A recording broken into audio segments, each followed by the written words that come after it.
excited to bring the next panel to the stage. And I already know Val, so I'm just going to wait till her slides get up. I'm not going to wait until her slides get up here. Valerie Vacante is a mom like I am. She's a Texan like I am, and she's a friend of mine. She is the co-founder of Collabsco and also one of our media partners with TechUp. And she's going to walk through some new emerging technology and what kids are looking at today in games. Thank you. Thank you. Hi, everyone. Very excited and honored to be here at CES 2020. 2020, obviously a year of vision, of future, so it's just an extra honor to be here for that reason.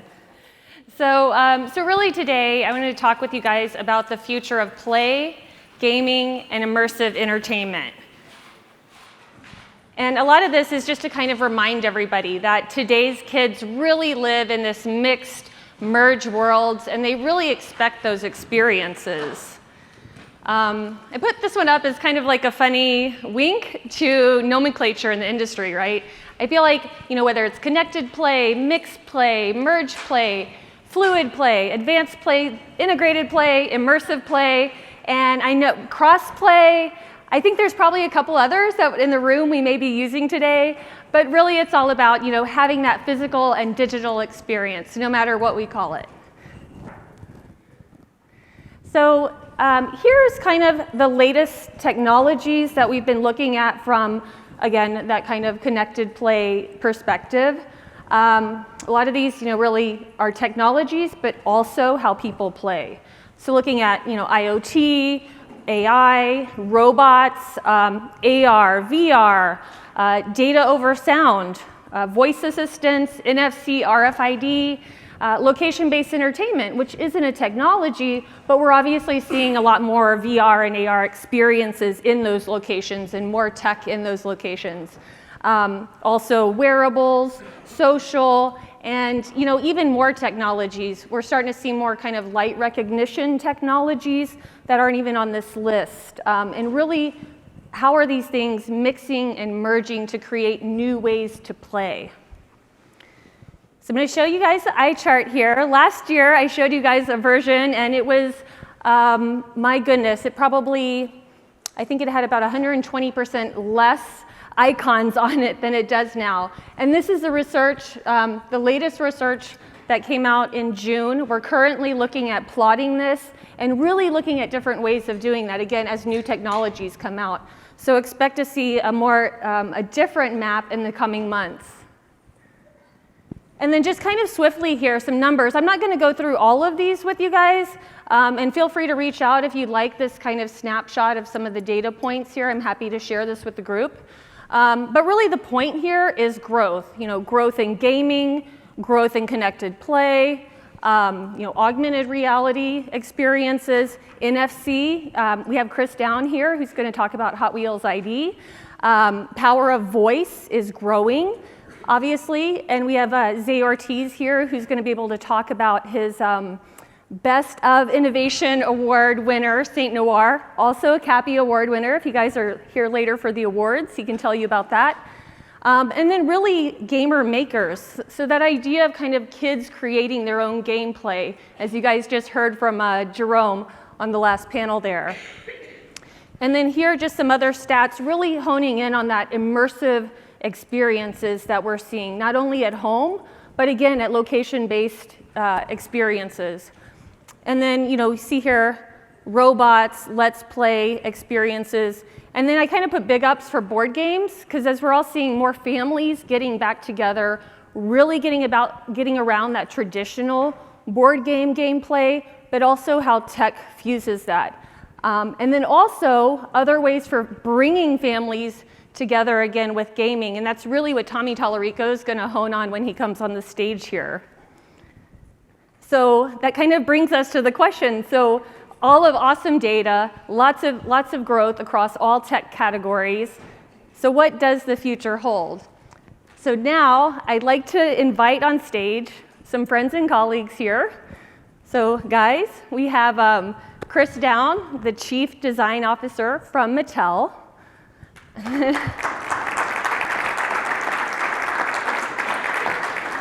have Tommy Tallarico, the CEO and president of Intellivision Entertainment. And then Zai Ortiz, the president and CEO of ALTA Games and also co-founder of Virsix Games. So great, we'll just kind of kick it off here with Chris, if you kind of want to give everybody a quick intro, and then we'll go down the line here with each of you. Quick intro on who you are, what you're doing. Sure. I had a design and development for Mattel across toy categories, so I deal with toys all the time. The nature of toys is changing, and that's the reason that I'm here at CES on this panel, and hopefully we get into some of that. My name is Tommy Tallarico. I've been in the video game industry for over 30 years. And yeah, I hold the Guinness World Record for the person who's worked on the most video games in their lifetime. My mother's very proud. And my dad's like, all those quarters we gave you growing up finally paid off. Yeah, I started television shows, came out with the first video game soundtrack album, and then started a tour called Video Games Live over 18 years ago, which holds Guinness World Records as well. And a couple years ago, I became the president and CEO of Intellivision, my system growing up, which was started by Mattel back in 1979. And yeah, we're doing something really amazing because we're focusing around families getting together and playing together again. Yeah, and my name is Zai Ortiz, and I'm a multidimensional creator working in the cross of cinema and gaming. My background is 20 years in film, creating from 3D visual effects from Iron Man, Mission Impossible, Tron, and so forth. And I decided to really create this foundation where bringing traditional filmmaking into gaming. And really that's what my vision is. And I look forward to talking a little bit more about that. So Chris, you've been with Mattel for a number of years. Obviously Mattel being an iconic toy company for over 70 years of innovation. You've seen a lot of technology, a lot of experiences. What helps keep Mattel kind of fresh and like experimenting with all those different tech and experiences?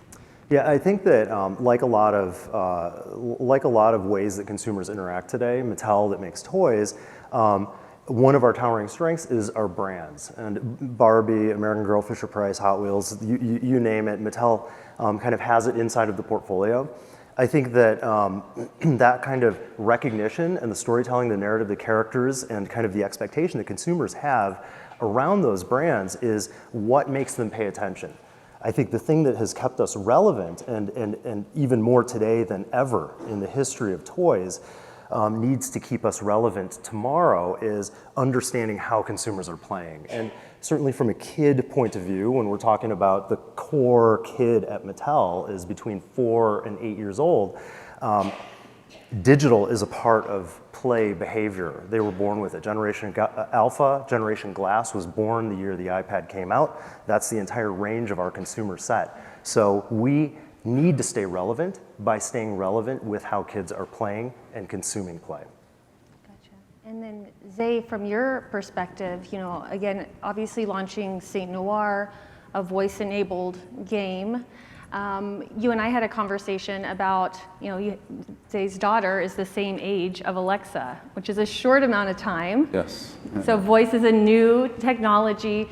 So if you could share with us a little bit about, your process of working in voice, what you've learned, and your kind of experimentation process. Yeah, I mean, for me, since coming into film, I wasn't exposed into voice. And I felt like this was a great challenge to really figure out, from someone that comes from 3D animation and cinematography, now dealing with voice, how do you program and figure out the mechanics of that, the gameplay?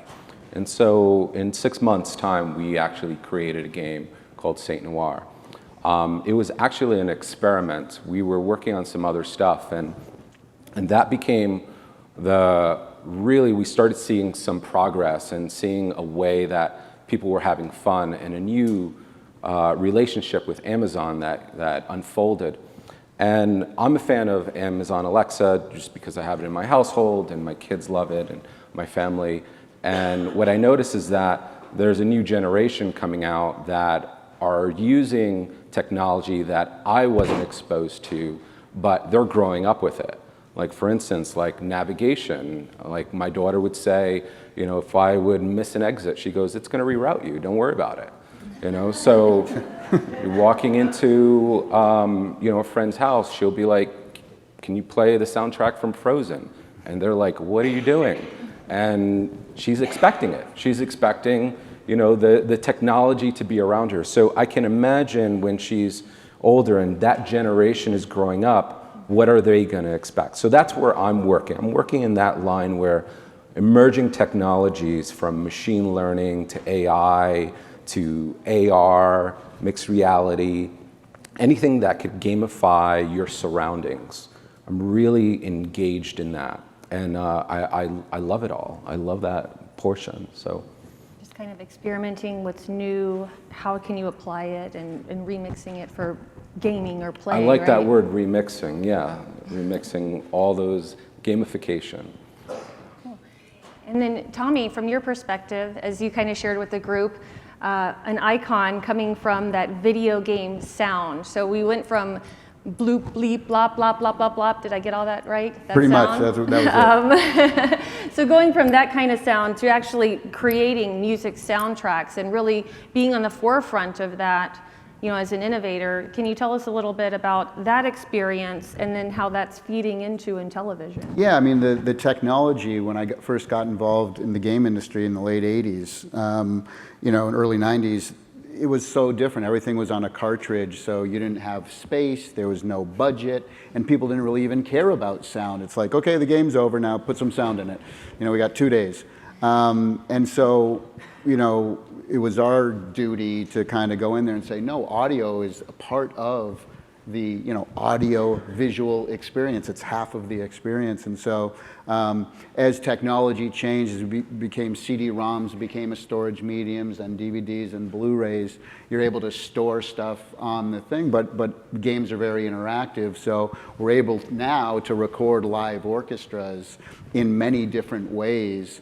And then depending on what the player is doing, you're able to, you know, play certain tracks, certain percussion, okay, turn the percussion off for this and that. So, and kids, you know, expect that now, you know, whereas 30 years ago it was impossible, and now it's just, you know, part of kind of what, you know, both these guys are saying. And the amazing thing about the world we live in right now is that we've never seen anything like this on the planet Earth before. You know, baby boomers were the #1 generation on the planet, right? Everybody came back from World War II making whoopee, and the baby boomers were, you know, were spawned. And their children... The history lesson for today. Yeah, yeah. Their children are millennials, right? Well, last year, millennials now took over. Millennials are the #1 generation in the world, and as we know, a lot of millennials left home later, they found their careers later, they got married later, they're having kids later. So right now, just in the United States, there's 21 million households that have kids between the ages of 2 and 7 years old. In Europe, there's another 21 million, and add in Canada and Mexico, so just North America and Europe, there's 65 million households that have kids between the ages of 2 and 7. We've never, ever seen this on the planet Earth before. And that's really kind of Intellivision's focus, is not getting like to the hardcore gamer. That's PlayStation, Xbox, Nintendo. They can do all that stuff. But creating something where families can come together and play together. Because the issue with mobile, all the casual games and all the kids' games and edutainment that are on mobile, but mobile's very solitary. It's you focused on a screen. And so what we're saying is, let's bring everybody in a room together and play these simple, affordable, fun games together, like people play board games. You know, the board game industry has gone up 40% every year for the last 5 years, right? So people want this kind of human contact. and technology is getting us away from that, right? So that's kind of our vision and goal at Intellivision, using technology to bring people together. Well, and I love that. And so I think that's a great segue to Chris, because what you guys have done with Pictionary Air most recently, if you want to tell everybody who may not know about Pictionary Air, what it is, but why I bring it up is because, to Tommy's point, it is a game that does get people in a room playing together, using technology in a new way, and also a super affordable price point, right? Yeah, I mean, to build off that, it resonates a lot, Tommy, what you're talking about in terms of the dynamic of how technology plays a role today and how we might, as we become more sophisticated in understanding human behavior, evolve with it, which the social dynamic and understanding that technology can be very solitary is really important. And it's important as families start to realize that everybody sitting around the dinner table is staring at their phones instead of talking with each other. It's significant as you think about how play and entertainment actually works, where a lot of entertainment is linear, a lot of play through video games is directed. Open play, imaginary play, and social play is critical. And I think that that's part of the reason the toy industry is actually not seeing a depression, but actually doing very well right now. People see value in both analog and social play, as well as imagination, non-directed play. Pictionary Air that Val mentioned is a very simple technology, but the technology really is in service of creating a social situation where you can, with the aid of a light pen, draw something in the air. You can't see what you're drawing, but the audience around you can see what you're drawing behind you. And so it brings people together around a single focus of not the technology itself, but of the human behavior, the human creativity, and the play pattern behind it. And Zai, from your perspective, I would love for you to share a little bit more about your background coming from film. You touched on your experience with Iron Man, and so for those of you who don't know, and I'm sure most of the people in the room have probably seen Iron Man, but Jarvis in Iron Man is what Zai's created with the team. I contributed to, yes. And so coming from that really cinematic, film background and that really visual background, how has that built and kind of evolved in how you're applying it to gaming or gamifying tech better? Well, film was my canvas. That was my canvas to experiment. And right now, bringing a lot of that now into this world is important, since seeing how technology has evolved, and now we have the means to do it. So as a creator, I'm creating things and experimenting to start to make these things a reality, and helping with other companies and within my own company to do that.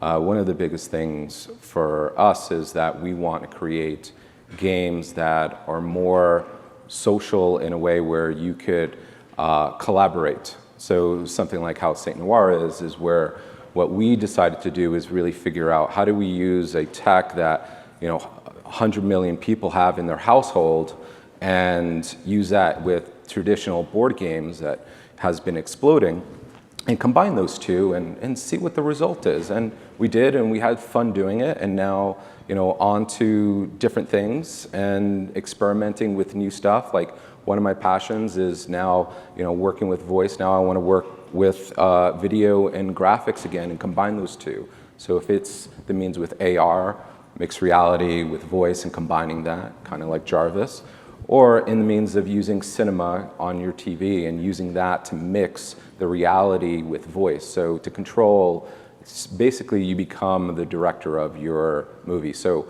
for us, we are so used to working with directors to direct your surroundings, and you are passive, and now you would be active and be able to control, go through the left door, go through the right door. And this is all done by AI and machine learning. So those are things we are tackling.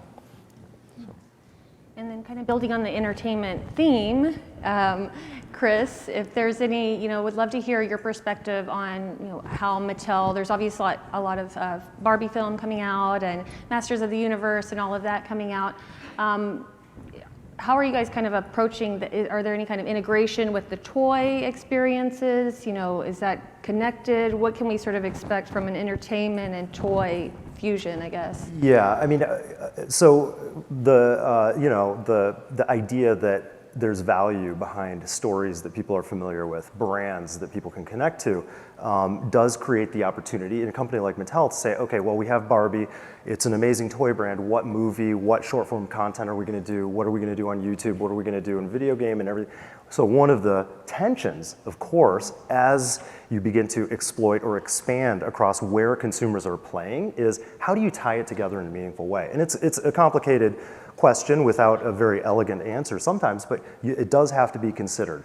Part of what makes it complicated is you're satisfying a range of demographics sometimes. You have everybody from the Barbie collector that could be 50 years old all the way down to the brand new entrant that might be getting her first Barbie doll at age 2 or age 3, and then kind of the consumer in the middle. How are you tying it together so it's a narrative that makes sense?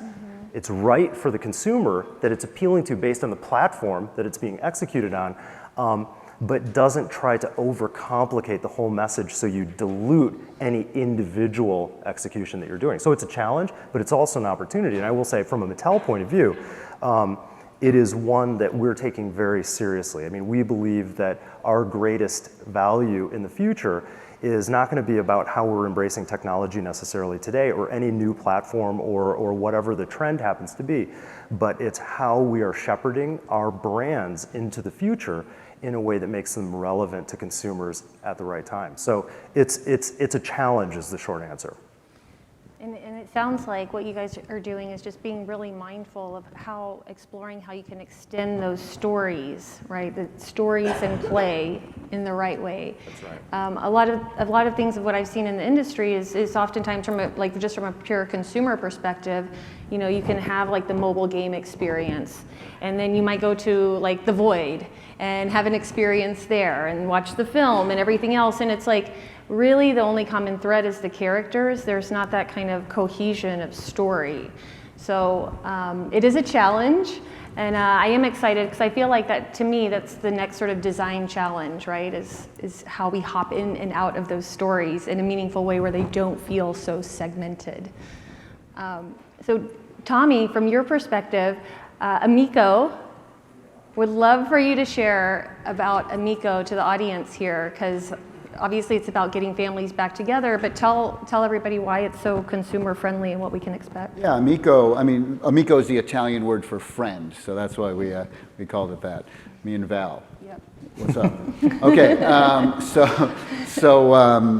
yeah, the console, it comes with 2 controllers, and the controllers actually have a touch screen on the controller, and it has a gyroscope and an accelerometer and a speaker and a microphone and force feedback and wireless charging. It goes, this is one of the controllers, it goes onto the console, it fits into the base.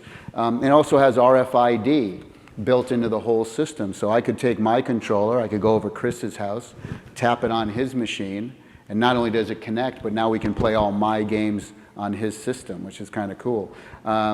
But one of the important things for us is, you know, I looked at the video game industry and I know all the things that were wrong with it. People who have been in the industry for a while, we have a checklist of, and one of the things to me is that a lot of the games are violent, you know? They're all violent and you know, mature and blood and all this kind of stuff. And so on our console, there's no M-rated or teen-rated games. So everything on the console is basically rated G, right? So no blood, no violence, none of that. All of the games are $9.99 or less, so it's affordable. All the games are simple. So one of our challenges is a lot of times the kids are smarter than the parents, right? So how do we create something? Our challenge is always how do we keep it simple for adults, but kids, without the kids leaving the parents in the dust. So anyway, so yeah, and the whole system is around $200. And yeah, that's kind of in a nutshell. I could wax poetic for an hour, but I don't want to hog the time. You know what I'm saying? And Oh, the other thing too, sorry, one big thing. You can also connect up to 8 mobile devices to it as well. So because everybody has one of these, so even though it comes with 2 controllers, you download a free app, connects to the device, and now 8 people can play right out of the box. And the system comes with 5 games on it as well too. Thanks. Coming out 10/10/2020.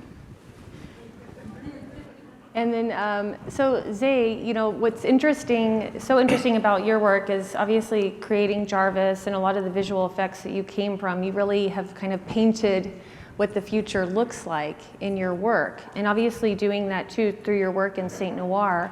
What are some of the kind of core areas, you know, that you're sort of like right now to paint the future, whether it be visual or experiential? What are some of the things that you're kind of working on into? It's really about going a little bit deeper from where we left off, and how we're going about that is really how do we get into deeper in machine learning to actually navigate stories.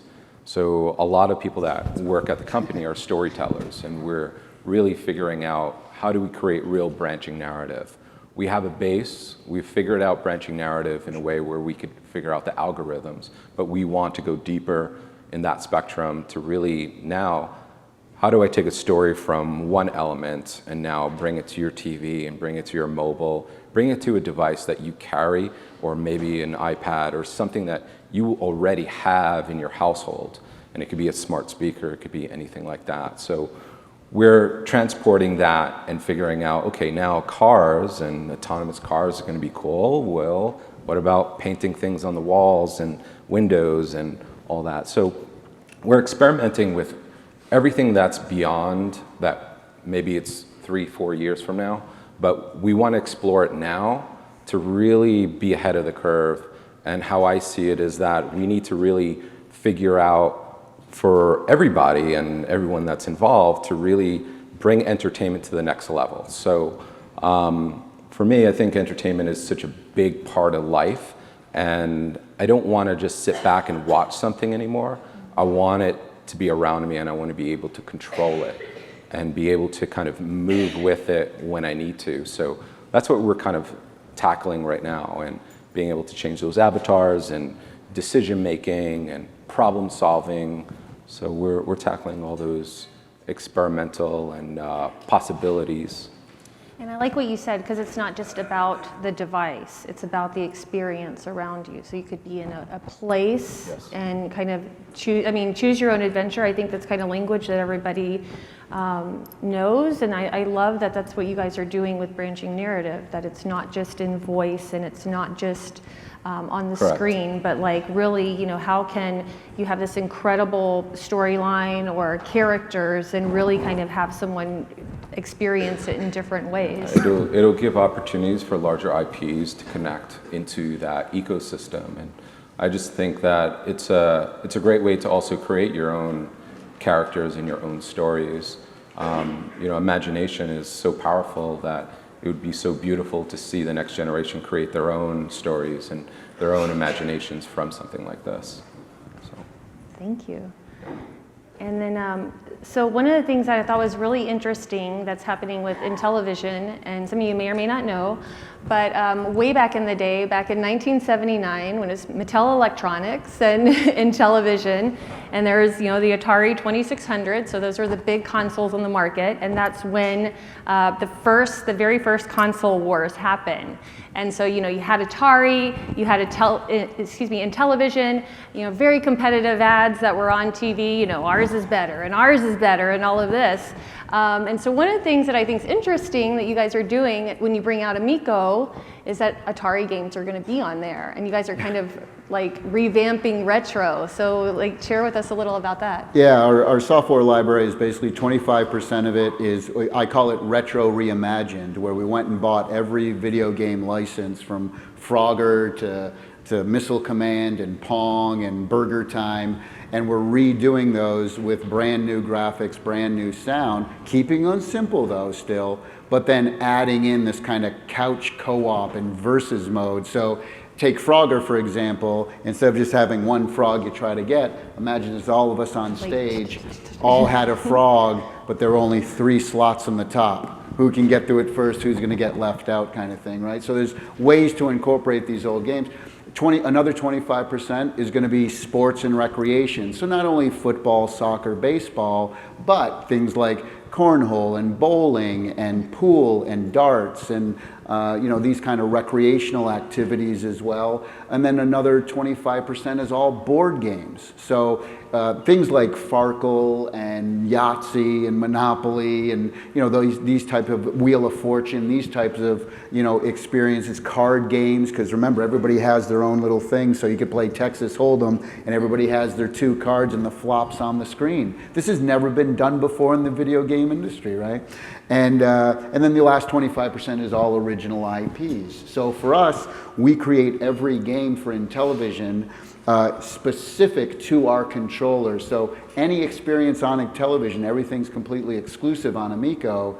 None of these games could be ported to a Nintendo device or a PlayStation device because of the way we're using our unique, simple controller to bring everyone together.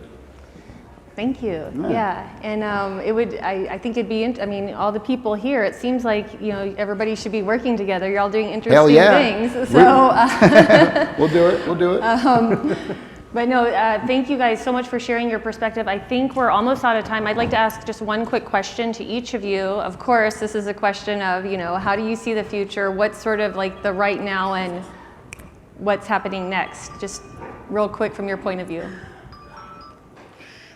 That is a tough. That's a tough question. I think that what is important, and where you look at brands and companies that have stood the test of time, they pay attention to consumer behavior, and while being predictive about what the future might hold from a tech point of view, play behavior point of view, cultural point of view, it's critical that you listen first to your consumers.